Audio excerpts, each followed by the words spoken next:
మోకాల నొప్పులకు ఎటువంటి సర్జరీ లేకుండా ఎపియాన్ పెయిన్ క్లినిక్ అందిస్తున్న అత్యాధునిక చికిత్స. నమస్తే రమగారు. నమస్తే జయ. రమగారు, మోటివేషనల్ టాక్స్, స్పీక్స్ మనం చూస్తూ ఉంటాం, వింటూ ఉంటాం. చాలామంది మోటివేషనల్ స్పీకర్స్ కూడా ఉన్నారు. అయితే ఒకళ్ళది విని ప్రభావితం అవుతూ ఉంటాం చాలాసార్లు. కానీ మనకి మనం ఎలా మోటివేట్ చేసుకోవాలి, అసలు చేసుకోగలుగుతామా? ఆ కాన్సెప్ట్ ఉంటుందా? ఇప్పుడు నేనున్నా, నాకు ఏదైనా ఒక ఆలోచన వచ్చింది అనుకోండి, వెంటనే మీకు కాల్ చేస్తా. రమగారు ఇట్లా అయిందండి, ఏం చేయమంటారు ఏంటని. మీరు ఏదో సలహా చెప్తారు, అమ్మయ్యా ఓకే ఇలా చెయ్యొచ్చు అని ఒక ఆలోచన నాకు వస్తుంది. మీరు లేరు, అప్పుడు ఎట్లా?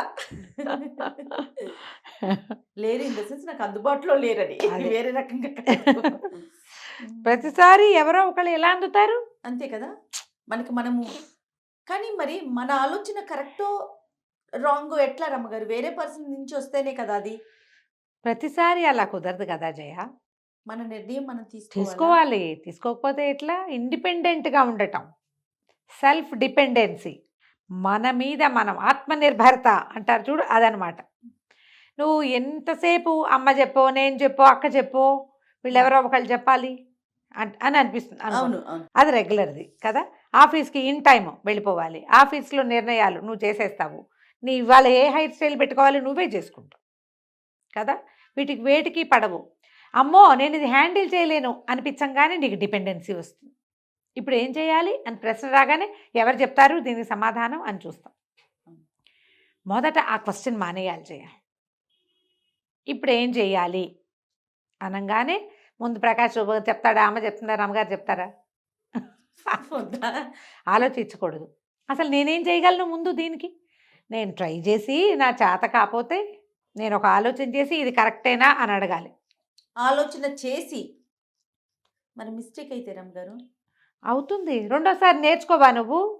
కాదు ఇప్పుడు అద్దం లేకుండా బొట్టు పెట్టుకోవాలని నేను పెట్టుకుంటాను, మొదటి రోజున ఇక్కడ ఎక్కడో పెడతా, 4 సార్లు 5 సార్లు పెట్టాక కరెక్ట్గా చూసుకుని పెట్టుకోండి. అద్దం ఉన్నప్పుడు అద్దం కూడా చూసుకుంటాం. అద్దం ఉంటే అద్దం కూడా చూస్తాం. లేనప్పుడు నేను చేయలేనని బొట్టెట్టుకోవటం మానేయం కదా. అలాగా మోటివేషనల్ స్పీచెస్ వింటే జయ మనకి ఎట్లా ఉంటుందంటే ఒక ఉద్రేకంలాగా వస్తుంది. మోటివేట్ అయిపోతాం. భలే చేసేయాలి, ఇవాళ రేపటి నుంచి ఎల్లు నుంచి అలా ప్లాన్ చేసేసుకోండి. అంటే మోటివేషనల్ టాక్స్ వినక్కర్లేదు రమ్మగారు. మనకు ఒక నచ్చిన పర్సన్, ఇప్పుడు మీరున్నారు, మీరు చెప్పారనుకో, నాకు అది మీరు ఒక స్పీచ్ లాగా చెప్పక్కర్లా, మామూలుగా చేయ అని అంటే చాలు, అదే అది చేసేస్తా ఇంకా అంతే. ఇప్పుడు నీ సంగతి జనరల్ పీపుల్ అయితే అట్లా కాదు కదా. ప్రతి వాళ్ళకి ఎవరో ఒకళ్ళు ఉండరు, అందరికీ రమ్మగారులు ఉండరుగా. స్పీచెస్ వింటాం. నేను నా సంగతి చెప్తాను. ఈ ఉదయాన్నే లేవడమనో, లేకపోతే ఫలానాది చదువుకోవటమనో, ఇదేదో చేయటమనో, ఈ రకంగా ఆలోచించాలనో, భక్తి నా పని అయినా అవ్వపోయినా నేనేదో దేవుడి కోసం ఫలానా పని కోసం పెట్టుకున్నా, పని చేసుకుంటున్నావు, ఏదో రోజు చదువుకుంటున్నా, ఆ పని ఆగిపోయింది, ఇది మానేయాలా వద్దా? ఇది చదివేది మానద్దని గురువుగారు ఒక ఆయన చెప్పారు, మహానుభావులు. పొద్దున్నే కళ్ళకద్దుకోవాలి వాళ్ళ ఫోటోని. మానద్దు. ఆ పని అయినా అవ్వకపోయినా ఇది కంటిన్యూ చేయమన్నారు. చెయ్యి, నువ్వు చేసే విధానాన్ని మానేయద్దు అని. యాక్చువల్గా ఆయన నా చెప్పాల, సార్వజనీనంగా చెప్పారు. టీవీలో టాక్స్ వింటుంటాం కదా. మొక్కుబడి చేయి. ఒకవేళ మొక్కున్నాం, మన పని తీరలేదు, మన పని అవ్వలేదు, అయినా కూడా మొక్కు తీర్చుకో. నాకు నచ్చింది అది. ఏమిటి నీకు నాకు బాకీ, దేవుడికి నాకు పని అవ్వలేదు, నేను ఇచ్చింది మొహం చూడని పక్కింటి ఆవిడకి కిటికీ తలుపు వేసినట్టు దేవుడిని కిటికీ తలుపు వెనకాల తోసేయగలమా? మనం తోయకూడదు. ఇది మోటివేట్ అయ్యా. ఇది చాలా అద్భుతమైన సబ్జెక్ట్. ఇది ఎవ్రీ టైము యూజ్ అవుతుంది. ఎప్పుడు మనం ఇలాగే ఆలోచించాలి. ఇలా నేను మోటివేట్ అయ్యాను, నేను అనుకుని, నేను దాన్ని నమ్మి బాగా ఆలోచించి దాని మీద నేను అది ఫాలో అవుతూ నేను ఇంకొకళ్ళకి చెప్తా. ఇలాంటి పెద్ద విషయాలు, అద్భుతమైన విషయాలు, జీవితం అంతా ఉపయోగపడే విషయాలు ఓకే కదా. ఇప్పుడు అలా కాకుండా చిన్న చిన్నవి ప్రత్యేకమైన సబ్జెక్టులు ఉంటాయి. వెళ్ళాలా వద్దా, చేయాలా వద్దా, చేస్తే ఏమవుతుంది, చేయకపోతే ఏమవుతుంది. ఇవి ప్రతిసారి మనమే బేరీజ్ వేసుకుంటూ, మనమే ఆలోచించుకుంటూ, మనమే ఏదైనా ఒక డిసైడ్ చేస్తే, ఎవరి సలహా లేకుండా ఓ గంతేసి ఫెయిల్ అయిందనుకో, ఫెయిల్ అయిపోతే మనం డిమోటివేట్ అయిపోతాం. చిచ్చి మనం సొంతంగా ఆలోచిస్తే పాడైపోతున్నాము అని. ఎప్పటికీ నువ్వు సొంతంగా ఆలోచించవా? ఇలా ఉండొచ్చా? ఇండిపెండెంట్గా లేక డిపెండెన్సీ ఎప్పుడు ఎవరో ఒకళ్ళు మంచి మాట చెప్పాలి. అందుకని మన వాళ్ళు చాలామంది నన్ను చూసుకునే వాళ్ళు లేరు, చెప్పేవాళ్ళు లేరు. ఎంతసేపు అవునవునవును. ఎవరైనా చెప్పాల్సిందే. ఉమ్. ఎప్పుడు ఎవరో ఒకళ్ళు చూసుకోవాలి, ఎవరో ఒకళ్ళు చెప్పాలి. దీనివల్ల ఏమవుతుందంటే మానసికంగా బలహీన పడిపోతాం జయ. మనం ఓకే. చాలా వీక్ అయిపోతాం. ఒక రకమైన పనికిమాలినతనం వచ్చేస్తుంది మనకి. ఎప్పుడు ఏడుపుగొట్టుగా ఉంటాం మనం. ఉమ్. ఇంకోటి ఏమిటంటే మన ఒక తట్టుకోలేనితనం, అనారోగ్యాల పాలైపోతాం. అది కష్టం కాదు?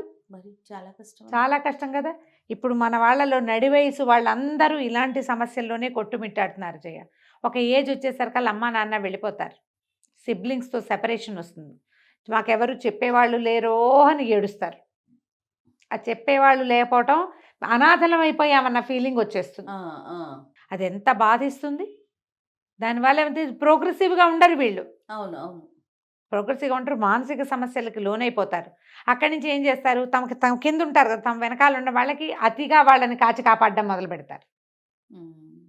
నాకెవరు చూసేవాళ్ళు లేరు కాబట్టి నేను అద్భుతంగా చూసుకుంటానంటారు పిల్లల్ని, కోడళ్ళని, కొడుకుల్ని, అల్లుళ్ళని కూడా. వాళ్ళు ఇందులో నుంచి తప్పించుకోవడానికి ట్రై చేస్తారు. నువ్వు చూడక్కర్లా, మా సంగతి మేము చూసుకుంటామంటారు వాళ్ళు. వాళ్ళు అంటారు. వాళ్ళకి నీకు గొడవ కరెక్ట్.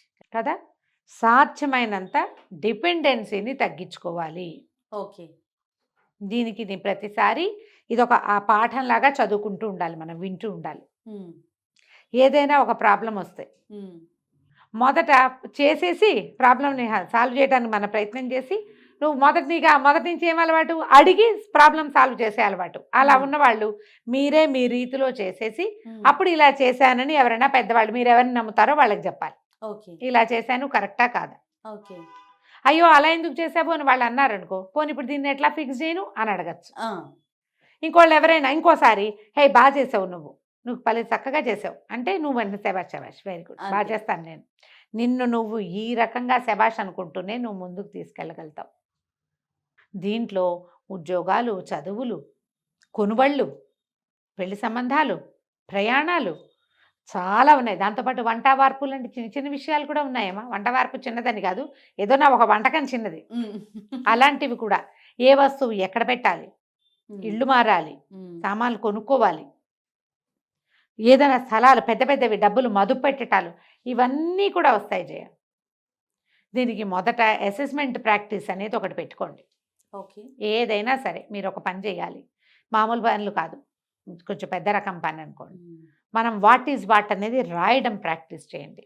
మీరు కాగితాల మీద రాస్తే మొత్తానికి మనకి బేళ్ళు అవే తయారవుతాయి. ఫోన్లలో కూడా రాసుకోవచ్చు. టు డూ లిస్ట్ రాసుకుంటున్నాం కదా మనం. అవును. ఈ వారం ఏం చేయాలి, ఏం పనులు ఉన్నాయి అనేది రాస్తున్నారా? ఎంతమంది రాస్తున్నారు? నీకు అలవాటు ఉందా జయ? లేదు రమ్మగారు. నీకు అలవాటు లేదు, నీకు అలా సాగిపోతూ ఉంటుంది. కాకపోతే నీకు రాసే అలవాటు ఏముందంటే, నేను చెప్పినవన్నీ రాసేసుకుంటుంటావు నువ్వు. మీదే కదా రమ్మగారు, ఎవరితో ఇంటర్వ్యూ Guestలు అందరివి రాసుకుంటాను. ఈ లిస్ట్ నీకు ఎలా ఉపయోగపడుతుందో చెప్పే 2 వాక్యాల్లో. మామూలుగా ఉపయోగపడటం కదా రమ్మగారు, ఎక్కడ ఏది మిస్ అయినా నేను వెనక్కి వెళ్ళి చూసుకుంటాను, ఏం జరిగిందని తెలుసుకోవాలి, ముందుకు నడవటానికి నాకు ఆ లిస్టు. ఎంత పుస్తకం? మా ఆయన ఈ రోజే ఇచ్చాడు నాకు కొత్త పుస్తకం, కొత్త డైరీ. ఇక రాసుకోవటమే అంతే, ప్రతిరోజు నేను చేసే ప్రతి వర్క్ దాని మీద పెడతాను. ప్రతి వాళ్ళు అది చెయ్యాలి.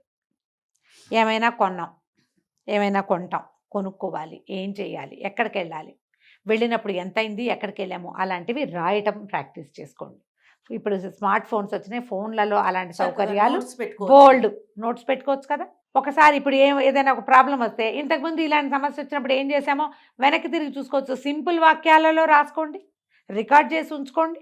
అంటే ఇప్పుడు మనం ఏం చేయాలి, మనకి ఎలాంటి సలహా కావాలి అనేది రాసుకోవాలంటారు. ఏం రాసుకోమంటున్నారు మీరు? ఇప్పుడు ఒక పని చేసాం మనము, ఆహా. ఈ పని ఎట్లా చేసాం, దాని తాలూకు ఒక ప్రాబ్లమ్ని మనం ఎట్లా ఫిక్స్ చేసామో ఒక సినాప్సిస్ లాగా రాసుకోండి. ఓకే. ఈజీ. ఓకే. ఇప్పుడు నేర్చుకోవడమే జయ ఇది. అవును, మీరు అవును. ఇందులో నుంచి బయటపడాలనుకుంటే, ఇప్పుడు జయ నా సంగతి తీసుకో, నీకు నేనున్నా, లేదా మీ అక్క, 2 అక్కయ్యలు ఉన్నారు, అమ్మ ఉంది, నా ప్రకాష్ మాట్లాడతాను. అవును. నాకు ఎంతమంది ఉన్నారు? ప్రతిసారి ఒక్కొక్క విషయానికి ఒక్కొక్కళ్ళని సలహా అడుగుతాను జయ నేను. ఆహా. ఈ విషయం వీళ్ళనే అడగాలి అని ఉంటుంది. వాళ్ళు ఎవరు లేకపోయినా, ఎవరితోటి మాట్లాడకపోయినా నేను నా పని నేను చేసేసుకుంటా. మీరు ఒక నిర్ణయం తీసుకున్నాక వాళ్ళని అడుగుతారా? వాళ్ళు అడిగేసిన విషయాన్నే నిర్ణయంగా తీసుకుంటారా? అలా కాదు, 2 రకాలుగాను చెయ్యొచ్చు, 2 రకాలుగాను చేస్తాను. నేను డిసైడ్ అయిపోయాక ఇగో ఇట్లా చేశాను అని చెప్తా. అది కరెక్టో కాదో వాళ్ళు చెప్తారు. చెప్పచ్చు, చెప్పడానికి అవకాశం ఉంది. ఒకవేళ అలా కాదు, నాకు ఏం చెయ్యాలో అర్థం కాకపోతే, ఇలా ఉంది, ఏ పాలు పోవటం లేదు నాకు, ఏం చెయ్యాలో, అలాంటి స్థితి వచ్చేదాకా మనం డిపెండెన్సీకి వెళ్ళకూడదని నా ఉద్దేశం. అసలు నువ్వు ఏం ఆలోచించవు దాని మీద, ఆలోచించకుండా సలహాలు ఎదుటోళ్ళకి వెళ్ళిపోతాయి. తోసేసి వాళ్ళ బ్రెయిన్ పని చేయాలి. పని చేయదు అని అంతే. అది చేయకూడదు, అది చేయకూడదు. ఓకే, నేను ఇలా చేయాలనుకుంటున్నాను ఏంటి అని అడగొచ్చు. అడగచ్చు. ఎంత డిఫరెన్స్ ఉంది రమ్య గారు. ఎందుకు లేదు, చాలా ఉంది జయ, చాలా ఉంది. ఇప్పుడు నేనున్నానా, ఇప్పుడు ఇది చెప్పాలి, చచ్చిపోతున్నాను నేను ఈ బాధలు, నా బాధలు చెప్పుకోవడానికి ఎవరు లేరు నాకు.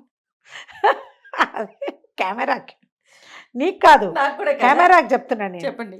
చెయ్యొచ్చా, ఈ పూజ చేయొచ్చా, చేయకూడదా, ఇలా ఉంది, వెళ్ళొచ్చా, వెళ్ళకూడదా, అక్కడికి వెళ్ళాము, చేయొచ్చా, ఇవాళ 5వ రోజు గుళ్ళోకి వెళ్ళొచ్చా, శివుడికి మల్లెపూలతో పూజ చేయొచ్చా, కమలా పళ్ళు నివేదన పెట్టచ్చా, పెట్టిన పళ్ళు మనం తినచ్చా, ఎవరింటికైనా వెళ్ళొచ్చా, అసలు ఏమో ఆలోచించరా మీరు?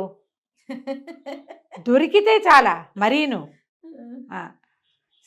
కాదండి, కమలా పళ్ళు నివేదన పెడతామండి, వాళ్ళు ఎవరింటికో వెళ్తే వాళ్ళు అరటిపండు తొక్క తీసి పెట్టారట, కమలా పండు కూడా తొక్క తీసి పెట్టాలి, తీసి పెడితే పెట్టు, లేకుంటే లేదు. మానే, అది కూడా అడగాల.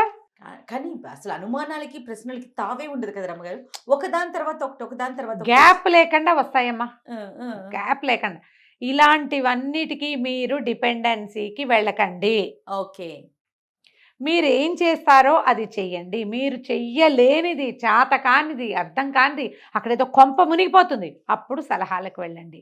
దానికి మిమ్మల్ని మీరు మోటివేట్ చేసుకోండి. నా లైఫ్, నా స్టైల్, నాకు ఒక పద్ధతి, మా ఇంటికి ఒక పద్ధతి, మా జాతిలో ఒక విధానం, దాన్ని ఫాలో అవ్వకుంటూ వెళ్దాం మనము. నేను ఏది హ్యాండిల్ చేయలేకపోతే అప్పుడు అడుగు. ఇవి రోజువారీ వ్యవహారాలు కూడా ఎంతసేపు నీకు ఎవరు సలహా చెప్తాడమ్మా? అంటే లేనిపోని లేనప్పుడు అనుమానాలు కదా రమ్మగారు. ఈ అంతే. అనుమానాల వల్లే ప్రశ్న వస్తుంది. ఏం కాదు, మనం భక్తితో ఉండాలి. ఫర్ ఎగ్జాంపుల్ అనుకుందాం, అంతే, అదే కమల తీసి పెట్టు, తీయకుండా పెట్టు, పెట్టు. తొక్కతో పెట్టు, చెట్టు తీసుకొచ్చి పెట్టు. భక్తి అనేది ఉంటే అదే అసలు ప్రశ్నే లేదు. లేదు. అంతే. ఇప్పుడు ఈ ఒకదాని దగ్గర మొదలుపెట్టి, ఈ చిన్న వాటి దగ్గర మొదలుపెట్టి పెద్ద వాటికి కూడా మీకు ఏం చేయాలో అర్థం కాదు. ఏదైనా సమస్య రాగానే ఎవరు సలహా అవునవునవును. చెప్తారా అని చూడకండి. ముందు మీ బ్రెయిన్కి పని పెట్టండి. Super super, excellent. ఇది ఇలా చేస్తే ఏమవుతుంది, చేయపోతే ఏమవుతుంది, to do or not to do అనేది ముందు మీరు ఒక బేరీజ్ వేసుకున్నాక, నేను ఇట్లా అనుకుంటున్నాను అని మీరు సలహాకి వెళ్ళొచ్చు. Right, okay. అసలు సలహా తీసుకోకండి అని నేను చెప్పటలా. ఎవరితోటి మంచి మాట్లాడద్దు అని ఎందుకు చెప్తాం మనం? అదే మంచి కదా. మాట్లాడడానికే కదా మనం ఉన్నాం అవునవును ఇక్కడ. అవునవును. కాబట్టి ముందు మీరు ఆలోచించండి, ఇది అసలు అడగాల వద్దా, ఇది చేయొచ్చా మనం, నేను ఇలా చేస్తున్నాను, ఎంతకాలంగానో చేస్తున్నాను, పోనీ నేను తప్పు చేస్తున్నాను అని మీకు అనిపించింది అనుకోండి, అది కూడా అడగాలి. ఇదేమైనా నేను పొరపాటు చేస్తున్నానా, నేను కరెక్టా కాదా అనేది ఒక చిన్న సాధారణ సలహాతోటి సరిపోతుంది కదా. అక్కడ అది తీరింది అనుకో, ఇప్పుడు ఇంకోటి ఉంది జయ ఇందులో, ఓసారి ఒకళ్ళు చెప్పిన సలహా ఫలించిందంటే ఇక వాళ్ళే గురువు, అంతే. అలా కూడా ఉంటాం మనం. ఏంటంటే మనకి ఇది అలవాటైంది జయ, ఇది తప్పని నేను అంటల్లా, మొత్తం మీద ఆల్రెడీ కదా అర్థమైంది కదా, ఇది అవసరమైందే. కాకపోతే ఏంటంటే ఇలా వాళ్ళు చెప్తేనే కానీ నేను అడుగు కూడా కదపననే పిచ్చలోకి మాత్రం వెళ్ళపోకండి. మన ఎవరి బ్రెయిన్ కి వాళ్ళు పని పెట్టమంటున్నారు, ఆలోచించండి, అంతే. బాగుంది రమ్య గారు. నమస్తే. నమస్తే జయ.